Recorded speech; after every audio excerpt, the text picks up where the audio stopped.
Olá, boa tarde. Estamos chegando. O programa Gente que Fala está no ar, meio-dia em ponto. Eu sou Mauro Friesman. Nossa audiência nos acompanha pela Rádio Trianon, AM 740 de São Paulo, e também pela Rádio Universal, AM 810 de Santos. Hoje é quinta-feira, dia de mais uma edição do Gente do MPD que Fala. É uma parceria nossa com o Movimento do Ministério Público Democrático e o apoio da Câmara Brasileira de Diagnóstico Laboratorial. Eu apresento os nossos convidados de hoje. Inicialmente, o professor da USP, professor da Faculdade de Saúde Pública da USP, Gonzalo Vecina Neto, criador da Anvisa. Professor Gonzalo, seja bem-vindo mais uma vez ao Gente que Fala. Tudo bem? Bom dia, tudo bem, Mauro? É um prazer estar aqui com vocês. Muito obrigado. E um abraço aí para os nossos espectadores ouvintes. A Operação Lava Jato acusa o advogado Eduardo Martins, filho do recém-empossado presidente do Superior Tribunal de Justiça, Humberto Martins, de receber 82 milhões da FEComércio, 82 milhões de reais da FEComércio do Rio de Janeiro, para influenciar em decisões de ministros da Corte. Eduardo Martins é alvo da ação deflagrada ontem, que mira escritórios de advocacia suspeitos de serem usados para desviar recursos do Sistema S. Também são alvos da operação, entre outros, os advogados Orlando Diniz, o doutor Cristiano Zanin, que defende o ex-presidente Lula, o advogado César Rocha, que foi ministro do Superior Tribunal de Justiça e foi presidente do Superior Tribunal de Justiça, inclusive, e Frederic Wassef, que era o advogado da família Bolsonaro. Professor Gonzalo, a pergunta que deveria ser feita não é até quando vai a Operação Lava Jato, é até quando vai a corrupção, né? Temos que ter aqui, eu acho que tudo que foi dito está dito e eu concordo plenamente. Grande problema do país é a impunidade. Antes de ser a corrupção, é a impunidade. E acho que temos que pensar também na complexidade do nosso sistema tributário, né? O sistema tributário é muito complexo. E esse negócio do Sistema S tem a ver com essa complexidade. Então, nós teríamos que pensar um pouco, neste momento, sobre estas questões também. Como é que funciona o financiamento? Eu não estou dizendo que não deve existir o Sistema S, deve existir. Porém, como é que faz o financiamento? Você pega um pouquinho aqui, pega um pouquinho ali, pega um pouquinho acolá, e isso tudo fica muito complexo. Então, está na hora de repensar também o Sistema S. Sim, que não é público, não é privado, não é estatal. São 19 bilhões por ano de arrecadação. É público, não há dúvida de que é público. O problema é essa sombra onde ele fica, e mais do que essa sombra, é a forma de financiar. É uma quantidade do dinheiro do trabalhador, que vem através do patrão, mas é daí. Por que não ter? Eu acho que o que o Sistema S faz é fantástico. Agora, isso poderia ser financiado de uma forma diferente, através de impostos públicos. Tem um imposto, faz isso. É até ágil e tal, temos que pensar nisso. O Sistema S eu acho interessantíssimo. Agora, dá oportunidade para acontecer esse tipo de coisas também, porque está numa sombra, né? A DASA e a COVAX, divisão da United Biomedical, se juntaram em testes das fases 2 e 3 da vacina desenvolvida pela COVAX contra o coronavírus. E, além disso, a DASA doará 15 milhões de reais ao projeto. Os anúncios foram feitos ontem em coletiva de imprensa virtual feita pela companhia brasileira. A vacina da COVAX é feita de peptídeos sintéticos de precisão, enquanto a da AstraZeneca é produzida a partir de um adenovírus de chimpanzés, e as da Moderna e da Pfizer, em parceria com a BioNTech, são produzidas a partir do mRNA do coronavírus. Bom, inicialmente, essa associação entre DASA e COVAX representa o que em relação ao avanço dos estudos em relação à vacina? Bom, eu espero que represente um avanço. É óbvio que eu gostaria de entender melhor o que é a doação do DASA para uma empresa comercial. Se essa doação do DASA pode vir a significar uma maior participação do Brasil nos resultados dessa vacina, acho muito positivo. É muito positivo de qualquer forma. Eu acho que todas as empresas têm que se unir para tentar achar algum tipo de saída para essa crise, né? Então, Hoje nós estamos com 137 vacinas sendo testadas no mundo. Destas, mais de 100, 103, 104 estão em fase pré-clínica e as restantes em fase clínica. 8 delas estão em fase 3 e o restante está em fase 1 e 2, como essa aqui da BioNTech.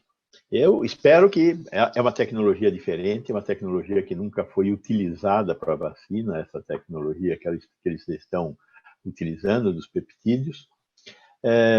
A tecnologia da Oxford é uma tecnologia de vetor viral, é a mesma tecnologia que muitas outras vacinas estão estudando e tem a tecnologia lá do vírus inativado da vacina chinesa. São tecnologias que estavam em desenvolvimento, ou, como no caso da chinesa, já é uma tecnologia já bastante madura e conhecida, que tem vacina de vírus vivo de vírus atenuado. As outras vacinas são inovações. Essa de peptídeo é uma inovação. Vamos ver o que vai dar. Espero que a gente tenha resultados positivos e que nós cheguemos a uma vacina provavelmente aí entre o final do ano e o começo do ano que vem.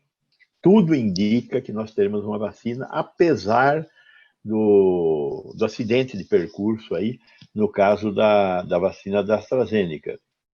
E vamos esperar que a AstraZeneca explique o que aconteceu, se foi algo devido ao paciente, se foi algo devido a algum componente da vacina, enfim, por onde caminharemos, principalmente nessa vacina, que era uma vacina que deu resultados muito bons em fase 1 e 2, né? Mas na fase 3 teve esse único caso. Se esse caso se comprovar, a vacina estará comprometida, porque é uma doença que tem uma letalidade baixa e não pode conviver com risco.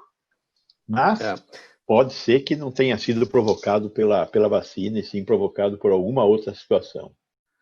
O senhor destacou, professor Gonzalo... Mauro, deixa, eu vou tomar o seu lugar aqui e vou atravessar e vou querer abusar da cultura e inteligência do professor Gonzalo. Pelo seu conhecimento, experiência, o senhor acha que, conhecendo a realidade do Brasil como conhece, o senhor acha que o Brasil vai ter acesso, na realidade, quando a essa vacina?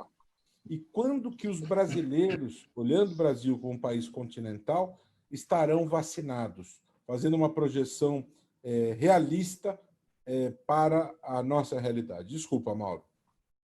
Bom, no caso da vacina da Oxford, nós temos um compromisso de entrega de 30 milhões de doses já assim que ela for registrada. Então, se ela termina a fase 3, ela termina a fase 3 este ano, entra com a papelada para registro na Anvisa, faz o registro da Anvisa, ela já tem produzido os 30 milhões de doses que nós receberíamos em janeiro. 30 milhões de doses, numa vacina que usa 2 doses por pessoa, nós vamos ter possibilidade de vacinar 15 milhões de brasileiros. Concomitantemente, a Fiocruz vai receber mais outro lote de 30 milhões de doses para invasar no Brasil e começa a produção da vacina no Brasil, coisa que ela terá o primeiro lote fabricado provavelmente em final do meado do ano. A vacina chinesa, nós temos um acordo semelhante com a China. A China entrega algo em torno de 30 milhões de doses, o Butantan recebe doses para invasar aqui no Brasil e começa a produção na fábrica que já deve estar pronta para começar a produzir aí por volta de março de 2021 e, portanto, em junho, julho, nós teremos o primeiro lote pronto. De tal forma que, se isso acontecesse, nós teríamos capacidade sobrante para ter 100% da população brasileira vacinada até o final de 2021. Agora, se a vacina da Oxford sair desse ranking, a vacina da China poderá cobrir toda a população também até o final do ano que vem. Se as duas saírem, aí nós não temos acordo, exceto a russa, que vamos deixar a russa um pouco de fora ainda, mas nós não temos acordo com essas outras empresas. Elas estão testando no Brasil. A BioNTech está testando no Brasil, a Pfizer está testando no Brasil, a Moderna está testando no Brasil. Mas pediu uma autorização para testar no Brasil e está testando no Brasil. Não tem um compromisso de entrega de vacinas ao Brasil. Desculpe. Mas então, vamos ver como é que isso vai evoluir, né? Não existe acordo de compra e nem de fabricação local de outras vacinas, exceto a russa, que é uma vacina promissora. O Instituto Gamaleya é um instituto importante, só que tem aí um problema político no qual eles se envolveram, no sentido de antecipar coisas que não são antecipáveis. Tem que fazer fase 3 para ter registro e tem que pedir autorização para fazer pesquisa de fase 3 no Brasil.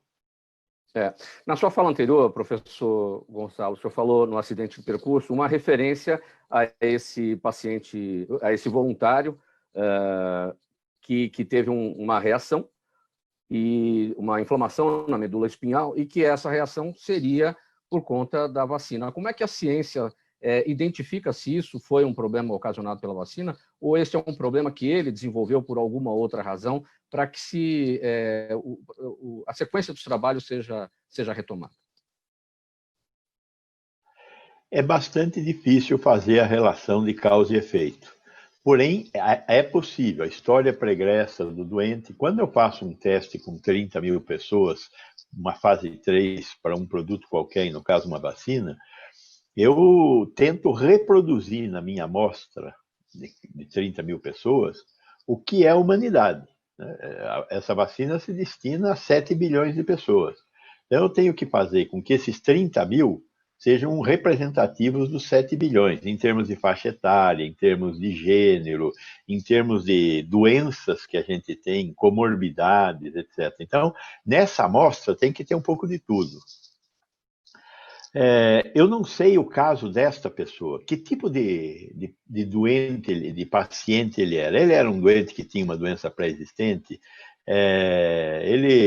qual a idade, enfim, nós não sabemos muita coisa dele, só a AstraZeneca sabe. Então, ela vai tentar estabelecer, ou ver se estabelece uma relação de causa e efeito. Se houver uma relação de causa e efeito, a vacina está comprometida. Se não houver uma relação de causa e efeito, vamos seguir em frente com os testes. O que não pode é, numa doença de baixa letalidade, você ter algum risco de um evento adverso grave. Se fosse uma doença de alta letalidade, sei lá, ébola, que mata muita gente, até poderia pensar em ter algumas efeitos colaterais adversos graves. Mas, neste caso, não será aceitável. Nessa fala do ex-prefeito de Cocal, ele chegou a dizer o seguinte: o político, ele diz assim, se eu fui preso, tem um bom motivo. O mais político que rouba para dar para o povo. É difícil o cara roubar para si. Agora, esse aí não, ele roubou para ele, falando do atual prefeito lá de Cocal, dizendo que a maior mansão da cidade de Cocal é a dele. Agora, o político rouba para o povo, é isso? Não entendi essa fala dele, não. Eu queria participar um pouco dessa discussão. Eu acho que nós temos só 5 minutos, não vai dar tempo para conversar. Eu tenho 43 anos de serviço público. E ouvir essas coisas me deixa um pouco com vontade de nunca mais assumir nenhum cargo público. Mas não é por causa de mim, é porque eu acho que talvez o povo brasileiro não mereça que eu trabalhe mais como um servidor público. O que eu acho é que este país, que tem a segunda maior população carcerária do mundo, precisa resolver alguns problemas. E não é com lei que resolve problema. Não vai dar para a gente conversar sobre isso aqui, mas a gente precisa, pelo menos, parar de errar. Né? Porque nós estamos errando, de alguma forma nós estamos errando. Tem a segunda maior população carcerária do mundo e não resolver nenhum tipo de problema com isso, ter uma operação fantástica como a Lava Jato e não resolver nenhum problema com isso, algum lugar nós estamos errando. Nós temos que revisitar a nossa caixinha de soluções. Perfeito, doutor. Perfeito. É no debate esclarecido como esse que nós realizamos que nós vamos poder ter novas ideias e conseguir consertar os desacertos da nossa sociedade. Parabéns por promover esse debate. Muito obrigado, minha gente, pela presença de todos, em nome da equipe do programa Gente que Fala. Hoje, mais uma edição do Gente do MPD que Fala, uma parceria nossa com o Movimento do Ministério Público Democrático e o apoio da Câmara Brasileira de Diagnóstico Laboratorial. Obrigado, desculpe aqui os tropeços pela queda de energia, a queda da conexão, e até amanhã.